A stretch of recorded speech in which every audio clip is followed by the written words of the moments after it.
എൻ്റെ ലൈഫിൽ വന്നതിൽ വെച്ച് ഏറ്റവും എക്സൈറ്റിംഗ് ആയിട്ടുള്ള ഒരു ഓപ്പർച്യൂണിറ്റി ആയിരുന്നു.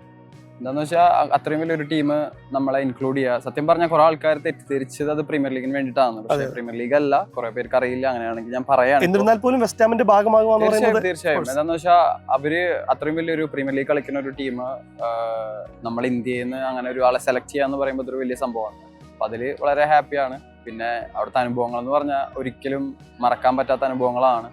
ഞാൻ 7v7 TST ടൂർണമെന്റ് പോയാൽ പോലും അവിടെ വന്ന പ്ലെയേഴ്സിന്റെ ക്വാളിറ്റി ഭയങ്കര വ്യത്യാസമായിരുന്നു. എന്താ വെച്ചാൽ എനിക്ക് അവിടെ പോയപ്പോൾ ആദ്യത്തെ ഒരാഴ്ച ഒരു 4-5 ദിവസം എനിക്ക് അഡോപ്റ്റ് ചെയ്യാൻ ഭയങ്കര ബുദ്ധിമുട്ടായിരുന്നു. വെച്ചാൽ അവിടുത്തെ ഇന്റൻസിറ്റി നമ്മളെന്താ വെച്ചാൽ ഒരു ലെവലിൽ കളിച്ചിട്ട് പിന്നെ ആ ലെവലിൽ വിട്ട് പോകുമ്പോൾ നമുക്ക് അതിന് ബുദ്ധിമുട്ടുണ്ടാവും.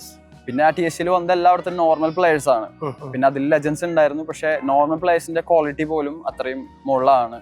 അപ്പോൾ അവരുടെ ഒപ്പം കളിച്ച് പിന്നെ ഒരു 4-5 ദിവസം കഴിഞ്ഞപ്പോഴാണ് ഞാൻ അഡാപ്റ്റ് ആയത്. അപ്പോൾ അങ്ങനെ ട്രെയിൻ ചെയ്തപ്പോൾ തന്നെ എനിക്ക് തോന്നിയത് ഞാൻ എൻ്റെ ഒരു ഡെവലപ്മെന്റ് അല്ലെങ്കിൽ എൻ്റെ ഒരു പ്രോസസ്സ് ഞാൻ മുകളിൽ കൊണ്ടുപോയതാണ്. അപ്പോൾ തീർച്ചയായും അങ്ങനത്തെ ഓപ്പർച്യൂണിറ്റീസ്, പുറത്ത് പോയി കളിക്കേണ്ട ഓപ്പർച്യൂണിറ്റീസ് തീർച്ചയായും എനിക്ക് തോന്നുന്നത് ഇനിയും വരണം. നമ്മുടെ ഇവിടുത്തെ കുട്ടികൾ പുറത്ത് പോയി കളിക്കണം, എന്നാലേ അവർക്ക് ഫുട്ബോൾ ശരിക്കുള്ള ഇന്റൻസിറ്റി എന്താണെന്ന് അറിയുള്ളൂ. അപ്പോൾ അതിൻ്റെ ഒരു ഭാഗമാകാൻ സാധിച്ചതിൽ വളരെ സന്തോഷം.